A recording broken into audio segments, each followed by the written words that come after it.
Hola, hola. All right, here we go. What is up, my guys and my gals? Dirty gal! Oh my gosh, I don't know why I love saying that so much. Hold on a second. All right, let's get into it. Name of the Father, name of the Son, name of the Holy Spirit. Amen. What's up, you guys? It's your boy here, double CC, no Chanelly, but really I'm triple C'd up. Um, let- Sorry about the technical difficulties. Yeah, I'm just gonna now. Hold on. Let's do this in a proper fashion. Oh my goodness. This is the second time I've dropped this microphone. All right, there we go. Now, you guys can probably hear me more properly now. All right. Got my pistol, got my wallet, my chapstick. Hey chat, don't forget to remind me before I leave the crib, which is it's gonna be in about like 40 minutes. That I should not leave my charger. My phone's on 78% right now, but I play music at work, so it drains my battery pretty quickly. So I need to make sure I don't forget my charger. All right, do we have everything? Yes, we do. So what's going on, you guys? Um, yeah. Uh, I remember now. Apologize in advance. Um, what's her name? What do y'all call her? Shardy girl, Shardy Low. Nah, Mamacita. Mamacita was supposed to do a stream with me today, but she had a couple places and things to do, so she would not be joining me, at least not right now. I don't know, maybe this evening when I get back, perhaps we could do a stream, but usually she's pretty tired at nighttime, so yeah, that's probably not gonna happen, so don't hold your breath, you guys. Anywho, I'm here now. Okay, so be happy that I'm gracing you guys with my presence. Hold on, can I turn this light off? Oh, that actually makes me look better. It gives a little bit more light on my face. Mm. I like that. It's a nice warm tone. All right, so I'm going to share with you guys today on this live stream what I learned today. I did a little bit of research early in the AM today. First, I mean, I woke up. You know what I'm saying? Had a nice little espresso, took the kiddos to school, dropped the wife off to I didn't drop her off at work. I dropped her off down the street. Went to Mass. So if you guys follow me on Instagram, you saw I was at Mass this morning. I had this goal in mind that I wanted to, hit Mass like at least like 2, 3 times a week. And this week, I will be yeah, I got there twice so far. Um, I probably actually should have gone more like 4 or 5 times this week because I'm on vacation and I didn't go nowhere. So kind of laziness on my part. But I'm glad that I got there this morning.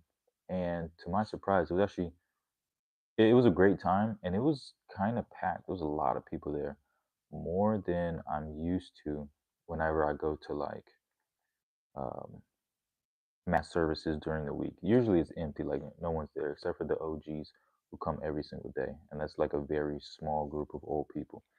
But anyways, came home, did a little bit of eating, did a little bit of research, and then not too much happening today, you guys, for real, for real. But before I came on live, I had to share this with you guys because I didn't know that they had a Gucci burger. Bro, they got a Gucci burger. It looks okay, but when you see it for what it actually is, and yeah, it's $26 for this Gucci burger.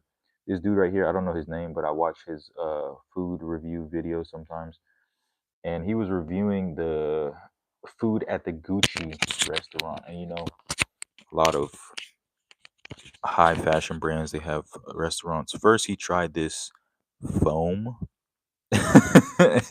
He was like, "Yeah, let's try some of this Raby foam." This had me laughing so hard because I'm like, "Yo, I get this is like a super fancy culinary experience, but my goodness, foam."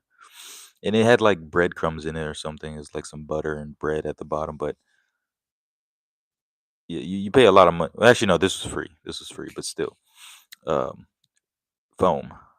I guess he had some fries.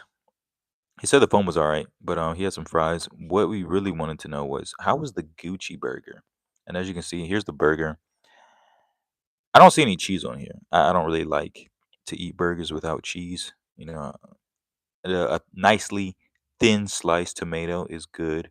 Some ketchup, mayo, mustard, or you can get that little mix that burger sauce that everyone puts on there. It's like ketchup, mustard, mayo, some onions, and uh, I mean, some people put like Worcestershire sauce in there, but usually it's like some sort of vinegar. Mix it up in there, and it gives you like a nice salty, savory sort of sauce. I was gonna say brown sauce, but it's not brown. I'm not really sure what color that you call this shade of burger sauce, but you know what I'm talking about. Anyways, it just looks like this burger is buns, a very nice put together brioche bun with a thick patty, and that looks like avocado or some sort of, I don't know, green sludge. But the burger, it looks good. The only downside about this is that it's 26. I don't know if I'll ever feel comfortable paying $26 for a burger. And besides, this isn't a real burger. It's a slider. So I don't know. This kind of made me chuckle. I just wanted to share that with you guys. But yeah, Gucci's out here not only robbing people out of their money from terrible fashion designs, but also with mini sliders that they call burgers. In Gucci's defense, this guy who gave the review, he said that the burger was quite delicious. I'm sure it was delicious. It looked good. The meat probably seasoned well, cooked, a nice medium or medium rare. So there's no, trying to shoot down the taste or anything. It's probably a solid burger. Personally, I'd be pissed if I paid $26 for a slider. That burger fit in like half the size. That burger fits in a baby's hand. That's how small this burger was. So yeah, I'd be pretty upset about that. Anyways, um, so as I was doing, I was doing. Why did I sound like a toddler right there, bro? I was doing some research this morning because while I was in mass, I had a ton of questions and answers running through my mind. And it's not really appropriate to whip out your phone during church and like start ti texting away. And really, I'm not texting. I write down a lot of um, notes and memos of things that are important or things that I want to reference later. I didn't really want to do that during the church service, but came home, I wrote them down, and what was interesting is that I've seen quite a few people's videos talk about the Catholic Church about how they didn't learn anything about the gospel, they never read the Bible in at mass, and Catholics, they get accused of never reading the Bible, and it's funny that that may be true for a lot of Catholics, but I can say at least in my church, they read the Bible probably about 3 to 6 times throughout the entire mass. And recently, they've been reading a lot from the Deuterocanon. Some people call this Apocrypha. Really, that's not correct. It's the Deuterocanon. But today, we read from Second Maccabees, and as I've been watching a lot of debates this past couple weeks, typical Protestant Catholic debates always end up in some sort of area about purgatory, prayers for the dead, intercessions of the saints, and stuff like that. So it was interesting to be seeing people from my own church reading these books. I mean, we weren't having like a Bible study or anything, but yeah, they read from Second Maccabees, and I had heard that you can find intercession of souls, praying for the dead that have passed away, and I guess references to purgatory in like Second Maccabees. And so I had like a ton of free time this morning, so I went and I read through Second Maccabees 12 and 15 to see exactly where these references were. And prayers for the dead, it was definitely in, I believe, Second Maccabees chapter 12 or chapter 15. Yo, Rasmus Vindicilli, yo, what's good, my guy? In the building. Anyways, yeah, I read through Second Maccabees 12 and 15, and I had read First and Second Maccabees. This was like months ago, but again, it didn't quite stick in my head. I know that it has a lot to do with Judas Maccabees, who was a great historical biblical figure that led the fight against. I forget exactly who was oppressing the Jews at that time, but he was a great commander, warrior, etc., man of God, and it's a really cool story. But after they had fought this one battle, a couple of the Jews under his command, his soldiers, they had fallen in battle, and they discovered that these Jews were worshiping false gods because around their necks they had the statues of the idols of these other gods. So what they did for these their fellow Jews that had died, they prayed for them, and then they offered up a money collection. It was about 2 kilos of silver. They offered this as a sin offering, and then in addition to that, they prayed for these men who had lost their lives, but also had committed sin. So this was pointing towards prayers for the dead in Second Maccabees, and Protestants won't accept Second Maccabees or First Maccabees as scripture. But isn't that curious? Why was Second Maccabees or Maccabees and all of the other um, Deuterocanon rejected by Protestants? Well, it's because it contains these teachings that were originally a part of. I don't know if I should say originally a part of the Bible. That were always a part of the Bible. They got stripped out, and so yeah, we did a lot of. I wouldn't say a lot of. We did a little bit of research on Martin Luther, a couple scriptures in the Bible, and it was very interesting to see like how all of this went down because and this is a very important question for Christians. How many books are in the Bible? Now, growing up, I guess for a lot of people, the typical answer was 66. But when you do a little bit of research, you find out that well, some Christians think that there's 73 books. Some think that there's 81. I heard someone say 88, but I don't know if that's accurate. But I think generally the numbers are 66 and 73, sometimes 81. So when you have a different number of books, you have to see that there's a problem with this, right? How can we all be Christians and we all have different Bibles? So that leads to someone diving into how did we get 66? How did these people get more? Were books added to the Bible or were they taken out? And you have to do a deep dive in history to see where the truth is. I'm a Christian Protestant, but all those texts dot dot dot. It looked like you have something else to add on to that comment, Rasmus Vindicilli. But all those texts, I'm not sure what you mean. Please expound on that.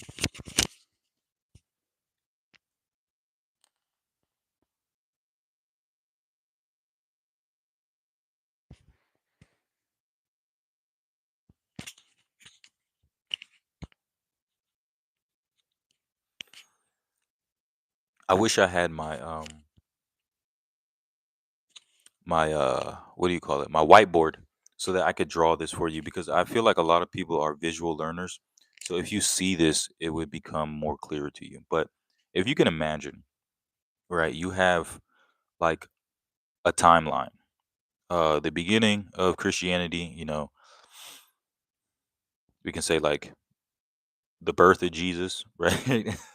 Yeah, we'll start there. 2000 years ago to today, 2025.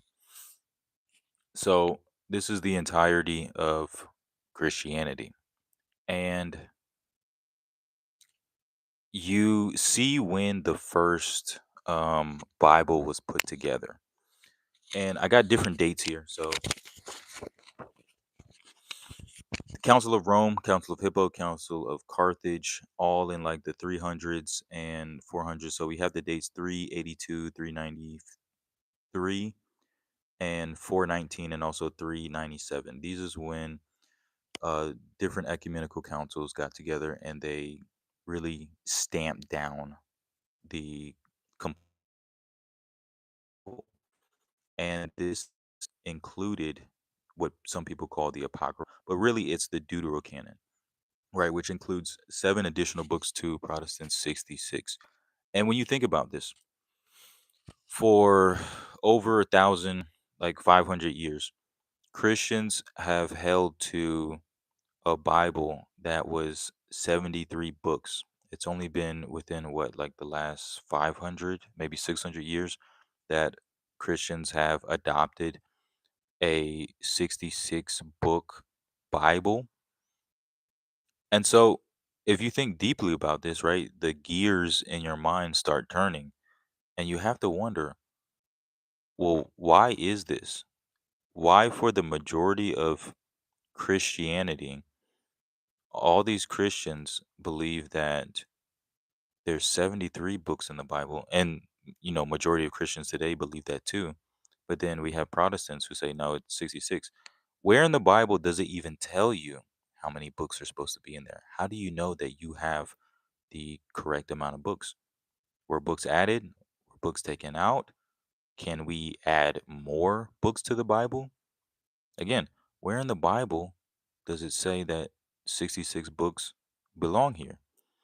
Well, when I was doing some digging this morning, um, I learned that Martin Luther, he's not the sole person to blame for this, but he's the one who kind of triggered all of this because he was the one who really kicked off the whole Protestant Reformation.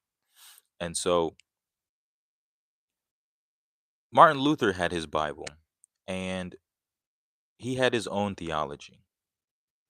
Now, he didn't completely disagree with the Catholic Church because if you read through his 95 Theses, you see he agreed with a lot of with Catholic teaching. He just, you know, had his own spin-off version.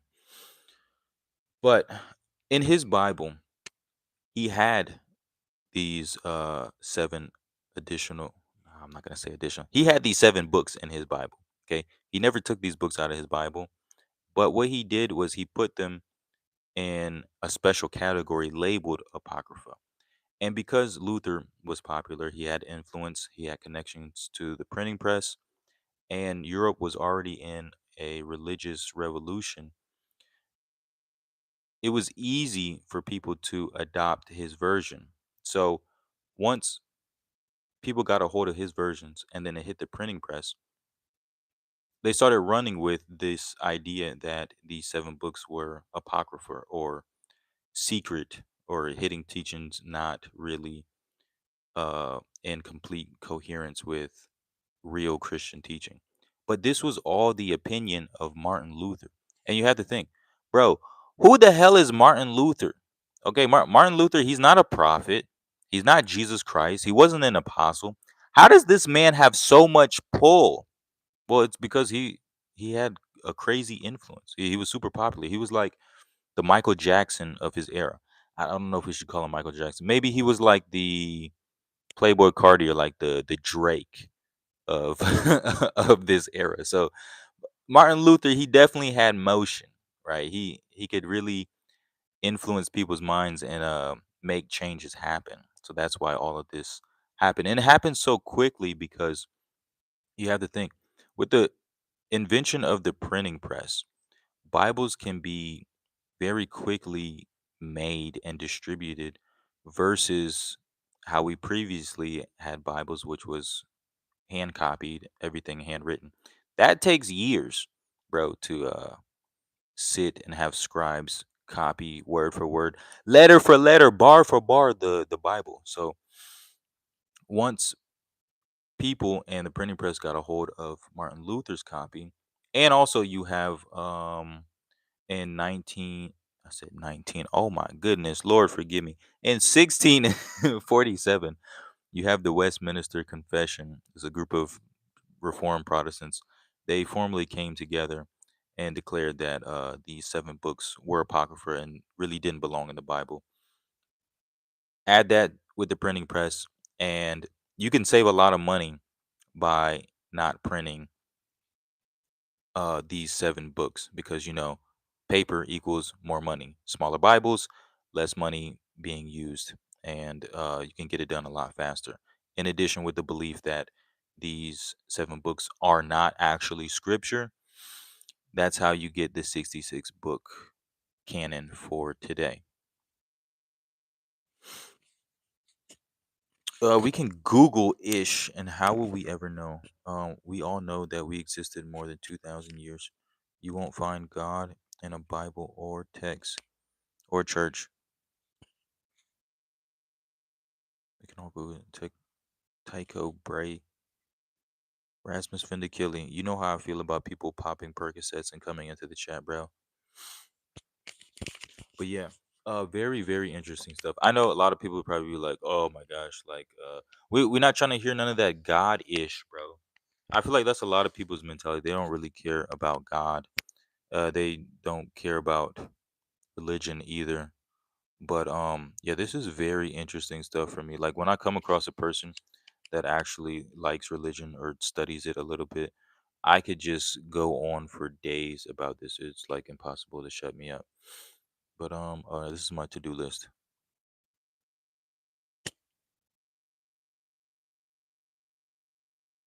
Oh yeah, so I guess another interesting point. This isn't off topic. It's kind of like adjacent. But yeah, we talked about prayers to the dead, but also prayers to the saints. A common Protestant belief, and again, I can't like just toss all Protestants into this camp, but I would say a majority of them they don't believe that you can pray to uh, dead Christians, or more specifically, saints, uh, people that have passed away and that have gone to heaven. They don't think that this is a good thing and that it's you contacting the dead. Why didn't I write this Bible verse down? That would have been a great reference right now. But there's a Bible verse that says that I am the God of the living. And it references like Jacob, Isaac, and some other Old Testament patriarchs. But also a very interesting passage. I think you find this in Matthew 17. Yeah, I was reading that again this morning. Jesus's transfiguration. He was up on the mountain with Peter, with John, and with James, I believe. Correct me if I'm wrong. And then, he transfigured, he's glowing white, and he goes and he has a conversation with Moses and Elijah. A common thing Protestants like to point to is that, you know, trying to contact or pray to the dead is a form of like witchcraft, or like sorcery. That's not really what's going on here when people pray to saints, but I'll get into that a little bit later. But here in Matthew 17, we have Jesus meeting with Moses and Elijah. Moses and Elijah, they're dead, but here Jesus is speaking to them. So I guess an interesting question to ask is, while Jesus was speaking to Moses or Elijah, were they real, or was Jesus talking to holograms? Checkmate. Germany and all Scandinavia is all non-God at the moment. I can't speak for Scandinavia. You know, and I can't just lump Germany in there and just be like, yeah, Germany's godless. But man, Germany, yo, get yourself together, man. Like, I love Germany. I love the German people. And I love this area because it's so rich in history and in Jesus. Like when I walk outside, there's literally a crucifix of Jesus like every 30 feet. And I find that so beautiful because it's like a constant reminder of your God, your faith. Like it's all around you. You're like fully immersed in religion here. It's beautiful. But also, days like today, I really enjoy. But on a typical Sunday, if it's not like a holiday, the church is pretty empty. Now, as of the past couple of years, I think a giant revival is coming. We're seeing a lot of people return to religion and coming back to the church, which again is a beautiful thing. But it needs to happen on a much larger scale. People, they just need to wake up. They need to come back to their senses, come back to the church. And so, yeah, like on a typical Sunday, the church will be like half full or like pretty empty. It's only on like Easter, Christmas. It's one other holiday too that like, oh yeah, and Halloween that the church is completely packed. Which is, I mean, it's understandable, but it still is like, this is kind of a shame that you guys are like part-time Catholics, especially you cradle Catholics. Y'all guys, y'all had a leg up. Yeah, it's like a 5% meetup. But yeah, um, in this area, I can't even say what a correct split would be, like 50-50. I'm biased, so I see a lot of religious people here, and I run into a lot of people from my church, just like out in the city. So I would say, yeah, there seems to be a lot of people who love God and who are deeply involved in the church here. But then also, there's probably also an equal amount of people that just like, yeah, I want nothing to do with this church or just God in general, which is quite sad. So we pray for those people and pray that Germany comes back to its senses and comes back to its roots, like the prodigal son. Come home to Rome. Many Americans there in Bayern. Nah, I don't think so. I have met probably a total of 5 Americans after almost being here for like ten years. There is a large company here, and they employ quite a bit of I was gonna say, nah, that's not the right word. There's quite a few Americans that work for this company here, but that's because it's an international company. Majority of Americans that come over here to Germany, I would assume, live in Frankfurt, Munich, or like Berlin, perhaps Hamburg, because of those are the larger cities. But your typical American would not want to come to Bayern. If you know, you know. Um, Let me see. My next door, my yeah, I call my next door neighbor. He's American. He's from North Carolina. Um, let's see. There's a guy who owns a kindergarten right down the street from where I live. He's American. He's from Philadelphia, which is so strange, because I used to live in Philly too. So that's two Americans. How many? I've met an there. Yeah, there's army guys out here. There was one or two army guys I ran into. I'm not gonna put their business out there, but yeah, the typical American that you'll run into out here in Bayern, he's usually going to be in the army. Yeah, there's not too many people that just like Yeah, I live in Kentucky, or I live in Los Angeles, and I feel like moving to Bavaria. If you do meet an American that did that, um, there's a 95% chance that that American is on drugs. People from EU is brainwashed. Yeah, I 100% agree with that. Is there a cultural reason for that? Is there a cultural reason for what? For being Catholic? I would have to assume so. Yeah. It's kind of like if you grew up in Afghanistan, then yeah, there's like a 105% chance that you will be a Muslim. He's usually not from America. Who's not from America? Oh yeah, that's right. I am not American, you guys. I am half Filipino. I'm from Vietnam. Few Americans in Bayan, or why they avoid that. It's because they're. I mean, unless you live in like South Dakota or like Kansas, coming from America to Bayern, that is the biggest culture shock you'll probably ever receive in your whole life. Hold on, let me turn this light off because it is dying.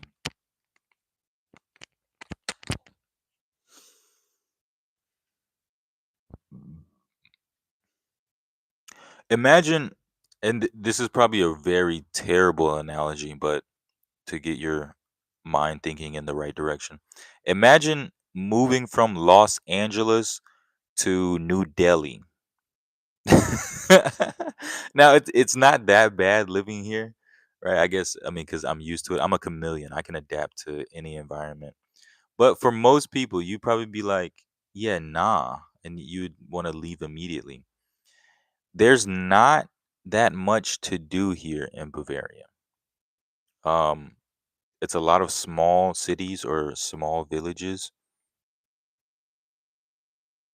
Everything closes at 8 o'clock. Everything's closed. Like if there's like a holiday, like everything's shut down for the whole weekend. Everything's closed on Sundays, and it's just a very different pace of life compared to American cities, especially like New York, Miami, Dallas, Los Angeles.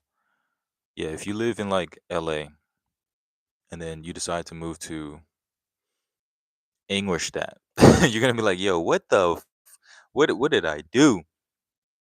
There's always something going on in America. There's always something to do. And again, it would have to be you moving from like America to Munich or Frankfurt or Berlin, like bigger cities. You got snow there, mate. Yes, we did. We got snow this morning. It was just like 1 centimeter of ice on top of our cars. What is it? It's like November. Yeah. Give it like another week and we'll probably have like 65 centimeters of snow. It's coming. I can smell it in the air. We'll probably get a lot of snow this year, but as of yet, not so much. Big cities make sense though. Yeah. I mean, big cities are cool, but I wouldn't want to live in a big city. Out here in the smaller villages, the countryside, this is like perfect area to raise a family, to get some fresh air, to become a normal human being, right? We have clean air, we got normal people. It's safer too, right? You don't have to worry about all those crazy crackheads, trying to give you lap dances on the subway, or someone trying to steal money out of your purse actively. Everyone who's come here from America to visit me, they always say the same thing. It's so quiet, and it really is. At night, it's like an echo chamber, right? You might hear a couple crickets, but man, it's extremely peaceful. It's a great place to just get in touch with your soul. Yeah, we'll leave it at that. Yeah, it's too much noise pollution in the big cities. Can't even hear yourself think.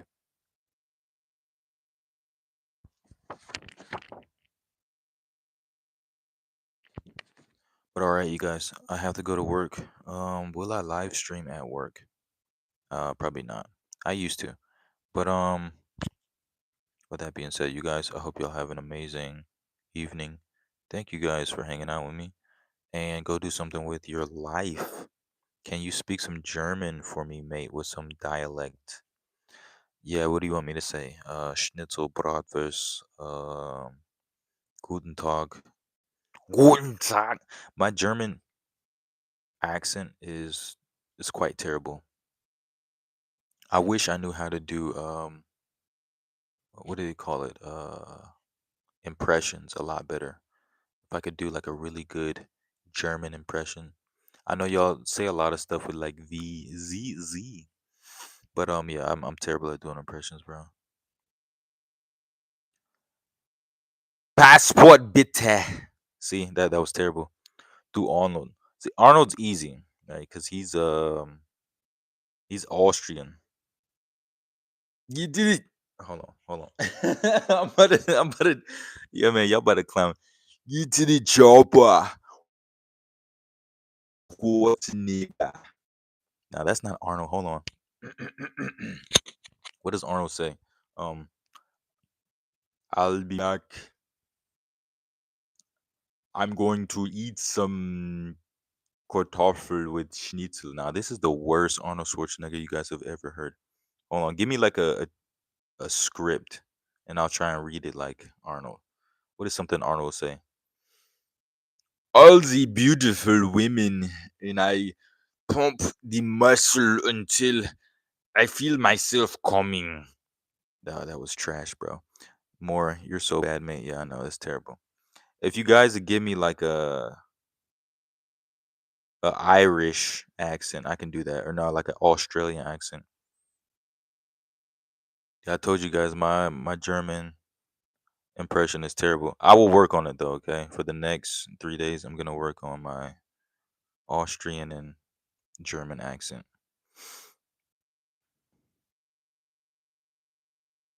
Can't you speak some German for me, mate, with some dialect passport bit? Do on ha ha ha more you so baby.